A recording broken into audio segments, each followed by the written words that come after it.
Olá, querido, eu sou Aldoir Pinheiro. Seja muito bem-vindo ao nosso canal aqui no YouTube, onde todos os sábados, às 11 horas da manhã, nós temos aqui um vídeo novo para você, para edificação da sua vida espiritual. Eu peço para você que ainda não é inscrito no nosso canal, que você se inscreva nele, que você deixe o seu like nos nossos vídeos, que você compartilhe essa mensagem com mais alguém, para que outras vidas sejam alcançadas e abençoadas através desta palavra. E fazendo isso, você também contribui para o crescimento do nosso canal e nos ajuda, nos motiva a continuar produzindo conteúdo relevante para a sua vida. Eu tenho uma palavra de Deus ao teu coração. Que Deus te abençoe. Atos dos Apóstolos, capítulo de número 17, versículo de número 6, a parte B diz assim: Estes que viraram o mundo de cabeça para baixo, chegaram também aqui. A Bíblia vai nos falar a respeito de um desejo que havia no coração do apóstolo Paulo. Paulo, ele tinha o desejo de ir pregar o evangelho na Ásia. Interessante é que esse desejo não vai se realizar de primeiro momento, pois o Espírito Santo do Senhor vai impedir o apóstolo Paulo de ir para a Ásia. Paulo vai receber do Senhor uma visão onde um varão da Macedônia aparece, dando a ele um direcionamento, uma instrução, fazendo um apelo, um pedido, e o pedido é esse: atravessa a Macedônia e ajuda-nos. Paulo então entende que o direcionamento de Deus para a sua vida não era a Ásia, mas sim a Macedônia. Quando Paulo vai para a Macedônia, ele vai chegar em uma cidade chamada Filipos. E em Filipos, algumas coisas estão acontecendo com o apóstolo Paulo. A Bíblia vai nos dizer que quando Paulo chega em Filipos, Paulo vai procurar um lugar para orar. Paulo encontra, à beira de um rio, um grupo de mulheres que ali estavam orando, buscando ao Senhor, e Paulo aproveita a ocasião para lhe pregar o evangelho. A Bíblia então nos informa que há uma mulher dentre essas mulheres chamada Lídia, a qual o Senhor abriu o coração da mesma para receber a palavra.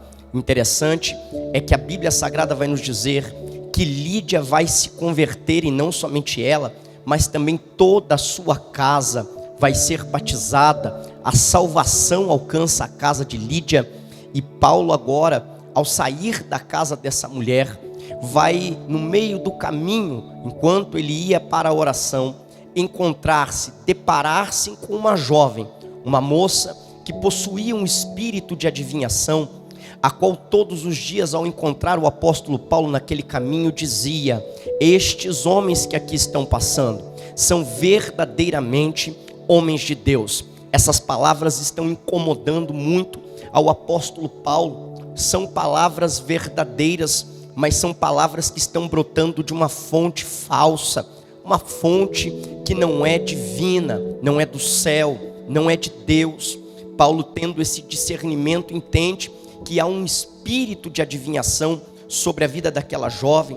Paulo então vai repreender esse espírito. Essa moça é liberta. E aqui começa um grande problema, porque através da vida dessa moça, os seus senhores, eles tinham muito lucro através das suas adivinhações.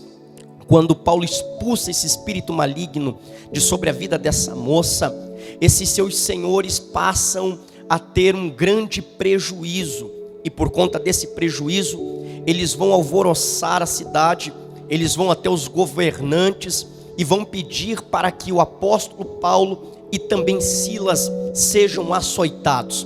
E é isso aqui que eu acho extraordinário. A Bíblia vai dizer que Paulo e Silas vão ser açoitados. O corpo desses homens vai ser dilacerado.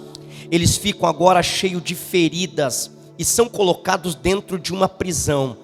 Dentro dessa prisão, diz a Bíblia Sagrada que perto da meia-noite, Paulo e Silas estão cantando e estão orando, e de repente Deus manda um terremoto naquele lugar, ao ponto que as cadeias se abrem, as prisões vão ao chão. E interessante é que o carcereiro que queria tentar se matar, agora está tendo salvação. A salvação encontra aquele homem.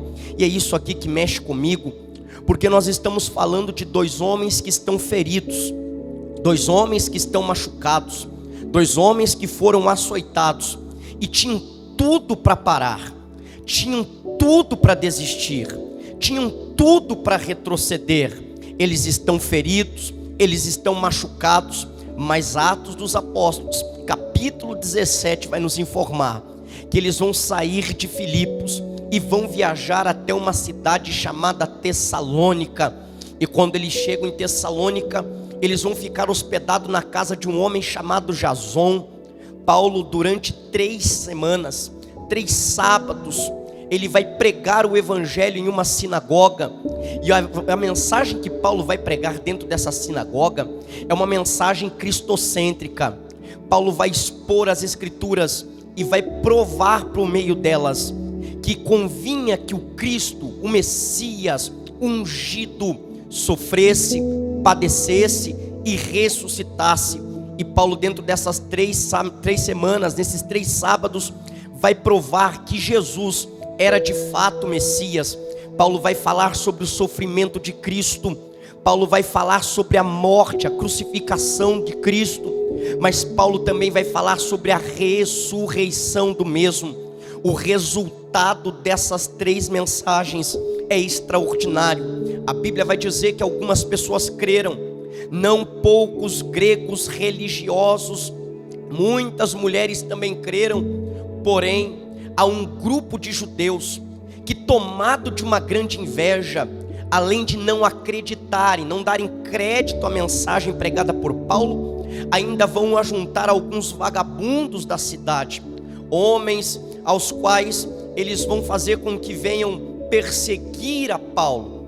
Na verdade, eles vão até a casa de Jason para isso, para capturarem Paulo, mas ao chegarem lá não encontram mesmo. Jason é levado como prisioneiro e só vai ser solto após pagar uma custódia, após pagar ali, e então ele é liberto, então ele sai.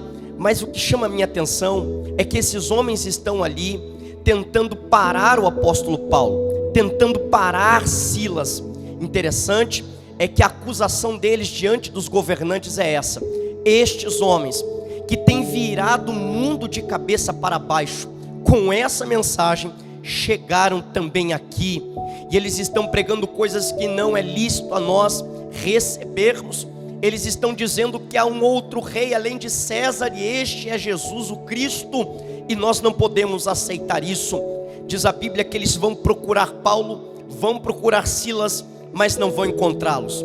E era aqui que eu queria chegar, e aqui que eu tenho uma mensagem de Deus para o teu coração. Perceba que mesmo feridos, esses homens não pararam.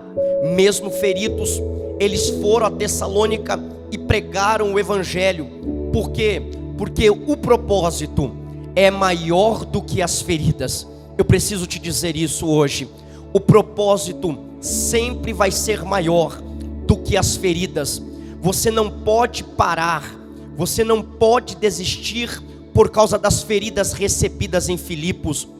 As feridas recebidas em Filipos não podem te impedir de chegar em Tessalônica. Eu quero liberar essa palavra ao teu coração. Teu ministério não acaba em Filipos, teu ministério não termina com os açoites de Filipos. Pelo contrário, você precisa entender que os açoites recebidos em Filipos não geraram em Paulo medo, não geraram em Silas medo. Pelo contrário, 1 Tessalonicenses capítulo 2, versículo 2 vai dizer que aquelas feridas geraram neles ousadia. Quem pensou que eles iriam parar, quem pensou que eles iriam ficar com medo por causa dos açoites, se enganou. O que Paulo está dizendo é: cada açoite recebido gerou mais ousadia, cada açoite recebido gerou mais autoridade, cada açoite recebido deu ainda mais força para eles continuarem no propósito. Deixa eu dizer uma coisa para você: você pode estar ferido, você pode ter sido machucado, mas entenda, mesmo ferido, prossiga, mesmo ferido, não pare, mesmo ferido, não desista, porque o propósito de Deus é maior que as suas feridas. Se alguém perguntasse a Paulo: por que você não para de pregar acerca desse Cristo? Mesmo estando ferido, Paulo, você continua pregando. A resposta de Paulo seria essa: é que ele foi ferido para que eu, ferido, não parasse de pregar sobre ele. Interessante, e eu finalizo aqui a minha fala, é que há alguém em Tessalônica precisando ouvir o evangelho através de Paulo. Há alguém na tua Tessalônica que precisa ouvir o que Deus tem para falar através de você. Por isso, a minha palavra para você é essa: não pare, não desista. Há muita coisa de Deus para acontecer na tua história. Que Deus te abençoe, em nome de Jesus.